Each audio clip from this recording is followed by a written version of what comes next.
Hello students, अरस्तू के बारे में अपने डिस्कशन को आगे बढ़ाएं और आज कुछ अन्य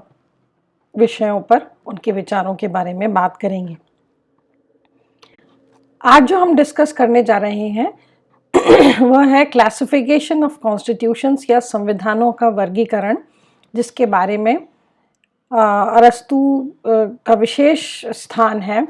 क्योंकि ऐसा माना जाता है कि प्राचीन समय में इतनी एक आधुनिक तरह की तकनीक का प्रयोग अपने अध्ययन के लिए करना वही अरस्तू की सबसे बड़ी विशेषता मानी जाती है। जब हम संविधानों का वर्गीकरण पढ़ते हैं तो हमें समझ में आता है कि अरस्तू अपने समय से बहुत आगे थे। उन्होंने सबसे पहली बात तो इस बात को स्वीकार कर लिया था कि संविधानों के अलग अलग प्रकार हो सकते हैं। सबसे पहली बात तो बल्कि मैं ये कहूँ कि उन्होंने इस बात के महत्व को स्वीकारा कि संविधान का कोई महत्व होता है, यानी कि रूल ऑफ लॉ या विधि के शासन का महत्व है। अरस्तू ने ये जो अपना पूरा क्लासिफिकेशन ऑफ कॉन्स्टिट्यूशंस का या संविधानों के वर्गीकरण का कॉन्सेप्ट दिया है ये उन्होंने बहुत सारे संविधानों के अध्ययन के बाद दिया है। उन्होंने अपने शिष्यों को विभिन्न स्थानों पर भेजा और किस किस प्रकार की शासन व्यवस्थाएं अलग अलग जगहों पर थीं उनके बारे में काफ़ी सारी जानकारी एकत्रित करी।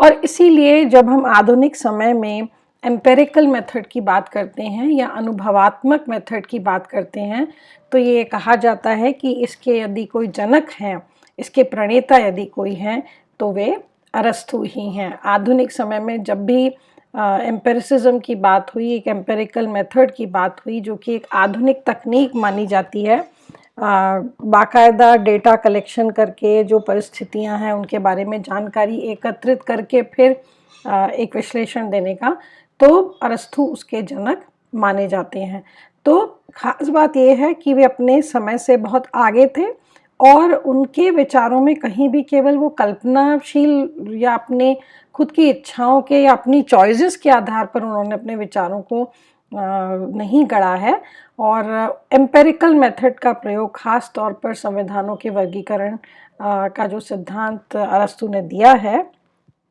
उसमें हमें देखने को मिलता है। अब आप ये जो हमारी चार्ट मैंने बनाया है उस पर आप थोड़ा सा ध्यान दीजिए। अरस्तू ने दो आधारों पर इस वर्गीकरण को किया है। एक तो ये कि उस जो भी शासन व्यवस्था है उसमें कितने लोगों का डोमिनेंट कैरेक्टरिस्टिक जो उन्होंने माना है, जो मुख्य गुण माना है, उसमें यह है कि कितने लोग शासन में हैं। एक व्यक्ति का शासन है, कुछ व्यक्तियों का शासन है, अथवा एक बड़ी संख्या में लोगों का शासन है। और ये जो संख्या है इसके आधार पर उन्होंने दो प्रकार से जो फॉर्म्स ऑफ गवर्नमेंट हैं या जो सरकार के प्रकार हैं उनको क्लासिफाई किया है।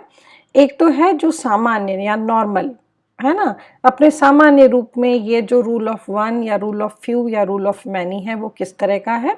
और दूसरा उन्होंने लिया है परवर्टेड, या कि जिसे हम कहते हैं एक विकृत व्यवस्था जब हो जाती है। अभी मैं धीरे धीरे इस बात पर आऊँगी। देखिए वो इतने ज़्यादा अपने एम्पेरिकल मेथड को फॉलो करते हैं कि वो इस बात को स्वीकार करते हैं कि शासन व्यवस्थाएं कभी स्थिर नहीं रहती। और अगर आप माने तो ये बिल्कुल सही बात है कि मनुष्य जो है वो अपने आप में स्थिर नहीं है, वो डायनामिक है, वो कंटिन्यूसली बदलता है। और इसीलिए उसमें जो संस्थाएं उसने जो बनाई हैं वे भी हमेशा एक जैसी नहीं रहती हैं, वे लगातार बदलती रहती हैं। तो अरस्तू का महत्व इस बात के लिए है कि उन्होंने इस एम्पेरिकल मेथड को अपनी पूरे अध्ययन में पूरी बहुत अच्छे से फॉलो किया है। तो हम बात करें जो सबसे पहला आपको दिख रहा होगा रूल ऑफ वन, यानी एक व्यक्ति का शासन। उसमें यदि वे जो अच्छा उसका प्रकार मानते हैं तो वो उसको नाम देते हैं मोनार्की या किंगशिप, जिसे हम कहें राजाशाही या एक व्यक्ति का शासन है वो। और यदि ये बिगड़ जाता है तो ये तानाशाही या टिरेनी के रूप में, अधिनायकवाद के रूप में स्थापित हो जाता है। आप लोगों ने देखा होगा, हमने इतिहास में कई बार पढ़ा है कि जब जो राजा है जो राजतंत्र जिसको हम कहते हैं मोनार्किकल सिस्टम या मोनार्की या जो किंगशिप है, उसमें राजा यदि विधि के हिसाब से शासन कर रहा है, और देखिए टेबल के नीचे ही आपको मैंने दोनों जो फॉर्म्स हैं उनके नॉर्मल फॉर्म और जो परवर्टेड फॉर्म, यानी जो सामान्य एक तरह से हम कहें अच्छा प्रकार है और जो विकृत प्रकार है। जो सामान्य या नॉर्मल फॉर्म है उसका अर्थ है where the ruler is devoted to the interest of the state, यानी कि जो शासक है वह राज्य के हित में शासन कर रहा है। उनकी जो परिभाषा है एक अच्छे शासन व्यवस्था की वो क्या है कि राजा अपने हित में शासन ना करे बल्कि राज्य के हित में क्या अच्छा है उसके लिए शासन करे। तो यदि एक व्यक्ति का शासन है और राजा जो है वो राज्य के हित में काम कर रहा है तो उन्होंने उसको राजतंत्र कहा। और ऐसा कई बार देखने में आता है कि राजा जो है वो राज्य के हित के लिए जो वहाँ के नागरिक हैं उनके हित के लिए काम नहीं कर रहे हैं, तो ऐसी व्यवस्था को उन्होंने तानाशाही या अधिनायकवाद की संज्ञा दी है। इसी तरह जो सेकंड आप देख रहे हैं वह है रूल ऑफ फ्यू, यानी कुछ व्यक्तियों का शासन। कुछ व्यक्तियों के शासन को उन्होंने कहा कि यदि वह अच्छा है तो कुलीन तंत्र या एरिस्टोक्रेसी का नाम दिया है, और यदि वह बिगड़ जाता है तो वो ओलिगार्की या एक तरह से धनिक तंत्र उन्होंने कहा हो जाता है।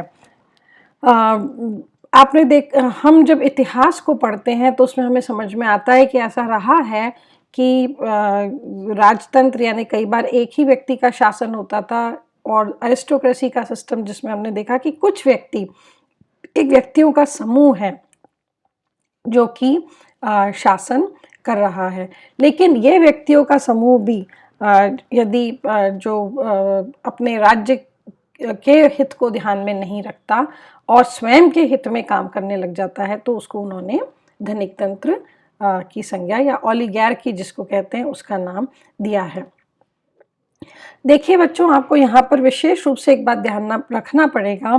कि अरस्तु एक बारे में लगातार कंसिस्टेंट हैं कि उनके लिए राज्य का हित जो है वो सर्वोपरि है, यानी कि good life with in a state, यानी कि राज्य को वो एक प्रकार का एक नैतिक जामा देते हैं जिसमें कि उन्हें लगता है कि जो भी शासन में है उसे राज्य के प्रति प्रतिबद्ध होना पड़ेगा, और उसके जो इंटरेस्ट हैं, उसको जो शासन व्यवस्था है उसको केवल अपने हित में नहीं चलाना, उसे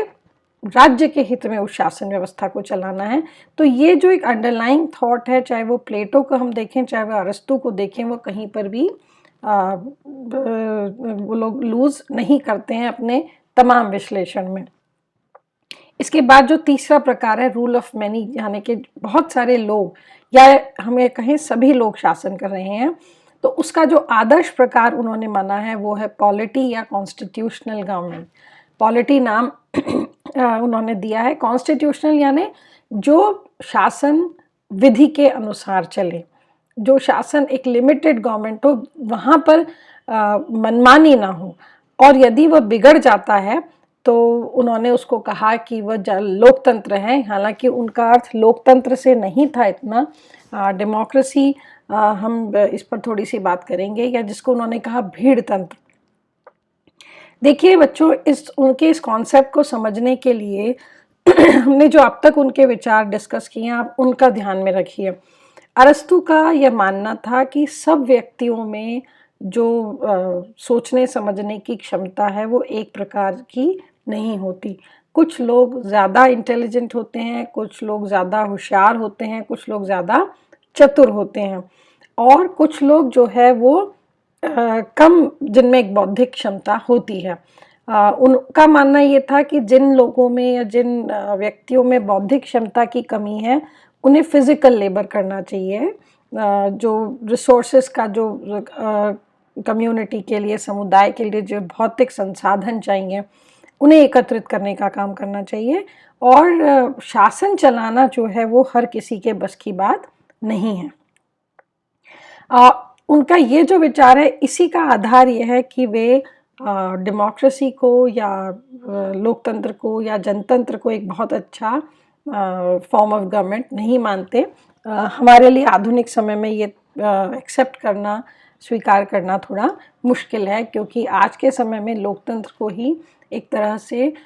एक आदर्श व्यवस्था मान लिया गया है। लेकिन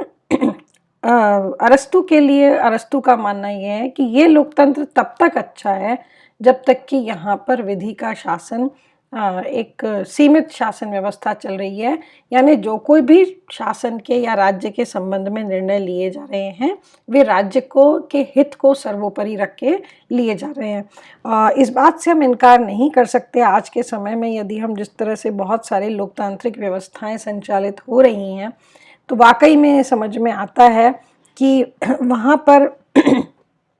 केवल कुछ व्यक्तिगत या स्वहितों के आधार पर निर्णय लिए जा रहे हैं। इसलिए कभी कभी जब हम आधुनिक समय में जिस प्रकार कुछ तरह के लोकतांत्रिक व्यवस्थाएं काम कर रही हैं तो हमें लगता है कि अरस्तू अपने विश्लेषण में गलत नहीं थे। तो ये तो था अरस्तू का अपना संविधानों का वर्गीकरण। और देखिए बच्चों, इस वर्गीकरण की विशेष बात यह है कि आधुनिक समय में भी हम चाहें तो इसको अडॉप्ट कर सकते हैं और इसको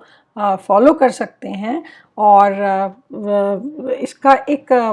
जिसे हम कैसे प्रासंगिकता है आज के समय में भी, शायद यही अरस्तू की सबसे बड़ी जिसे हम कहना चाहिए उपलब्धि है कि उनके उस समय के विचार आज भी हमारे लिए प्रासंगिक हैं। एक और बात जो मैं यहाँ इस क्लासिफिकेशन ऑफ गवर्नमेंट को पढ़ते समय जो अरस्तू ने याद दिलाई वह ये है कि हो सकता है आपको ये जो सारे फॉर्म्स जो उन्होंने बताए हैं वो अपने विशुद्ध रूप में ना मिलें। कई बार जो रूल ऑफ फ्यू है वो हो सकता है किसी समय वो राज्य हित में काम कर रहा हो सकता है वो किसी समय नहीं कर रहा हो, या हम ये कहें कि जो राजतंत्र है, जो मोनार्की है, वो किसी समय एक व्यक्ति का शासन हो सकता है और हो सकता है किसी समय उस व्यक्ति पर कोई व्यक्तियों का समूह भी उसके निर्णय में शामिल हो। तो बहुत एम्पेरिकल वे में या आनुभाविक अपने उस अध्ययन की पद्धति के आधार पर अरस्तू ने यह भी कहा कि इन संविधानों के वर्गीकरण को पढ़ते समय ये बात ध्यान में रखनी होगी कि हो सकता है आपको विशुद्ध रूप में इनमें से कोई फॉर्म ना मिले और कोई फॉर्म ऐसा मिले जिसमें आपको एक से अधिक जो प्रकार हैं उनके गुण देखने को मिले। अरस्तू ने ये भी, जैसा मैंने शुरू में ही कहा था, उन्होंने कहा था कि चूंकि ह्यूमन माइंड जो है वो स्टेबल नहीं है, वो लगातार परिवर्तनशील है, इसलिए स्वाभाविक रूप से जिन संस्थाओं की रचना हम करते हैं वे भी लगातार उनमें बदलाव आता रहता है। और अरस्तू ने अपने अनुभव के आधार पर एक साइकिल दिया है, एक चक्र बताया है कि किस तरह सरकारों की जो प्रकृति है उनमें बदलाव आता है। वे कहते हैं कि यदि हम शुरुआत मोनार्की या राजतंत्र से करें, जिसको कि उन्होंने एक सामान्य या जिसे कहें शुद्ध रूप सही तरीका माना, जिसमें कि एक व्यक्ति का शासन है लेकिन वह व्यक्ति राज्य के हित में काम कर रहा है। तो उनका मानना था कि कई बार काफ़ी समय उस तरह से व्यवस्था जब काम करती है तो इस बात की संभावना रहती है कि वह जो व्यक्ति है वह एक तानाशाह में बदल जाए, वो कि उसका परवर्टेड फॉर्म है। तानाशाही अरस्तू का मानना था कभी कभी कुलीन तंत्र को जब एक व्यक्ति बहुत ज़्यादा हावी हो जाने लगता है तो स्वाभाविक रूप से जो सोल्यूशन हमको नज़र आता है वह है कि सत्ता उस एक व्यक्ति के हाथ में केंद्रित ना की जाए और कुछ व्यक्ति उस सत्ता को अपने हाथ में ले लें, कुछ व्यक्तियों के बीच उसका डिवीजन हो जाए। वो एक ऐसी कुलीन तंत्रिक व्यवस्था है, जब वो एक व्यक्ति से हाथ निकल में आती है तो स्वाभाविक रूप से वो सारे लोग जो मिलके हैं वो राज्य के हित में निर्णय लेते हैं। लेकिन इसका भी उनको मानना था कि थोड़े समय बाद ये जो व्यक्तियों का समूह है ये भी कहीं ना कहीं इनमें एक प्रकार की आपस में एक अंडरस्टैंडिंग हो जाती है, एक समीकरण हो जाता है और वे बजाय कि राज्य हित को सर्वोपरि रखने के लिए इस बात के लिए प्रयत्नरत रहते हैं कि उनका खुद का शासन बना रहे, उस क्लास का वो जो एक अलग वर्ग बन गया है वो सत्ता में बना रहे। और इसको उन्होंने ओलिगार्की या जिसे कहते हैं धनिक तंत्र या एक परवर्टेड फॉर्म माना है। और जब ऐसा होता है तो उनका मानना ये है कि आमतौर पर जनता विद्रोह कर देती है उन व्यक्तियों से के हाथ में जिनके हाथ में सत्ता केंद्रित हो गई है, उसे उनके हाथ से छीनने की कोशिश करती है। और ऐसे में एक पॉलिटी या जिसे हम कहें लोकतंत्र या एक जिसमें पूरी जनता की भागीदारी हो, बहुत सारे लोग, केवल कुछ व्यक्ति ना होके एक बड़ी संख्या जनता की उस शासन तंत्र में हिस्सा ले, एक ऐसी व्यवस्था बनाई जाती है ये मानकर कि अब जब सब उसमें अपना कंट्रीब्यूशन देंगे तो निश्चित रूप से वो व्यवस्था जो है वो परवर्टेड नहीं होगी। और फिर वो थोड़े समय काम कर चलती है, लेकिन चूंकि वो मानते हैं कि बहुत सारे व्यक्तियों के लिए संभव नहीं है कि वे पूरी तरह विवेकशील होकर निर्णय ले पाएं, तो वह ये जो व्यवस्था है वह भीड़ तंत्र में बदल जाती है। और एक तरह से अरस्तू का मानना है कि ये जो साइकिल है ये लगातार चलता रहता है और शासन व्यवस्थाएं कभी भी एक तरह से नहीं रहती,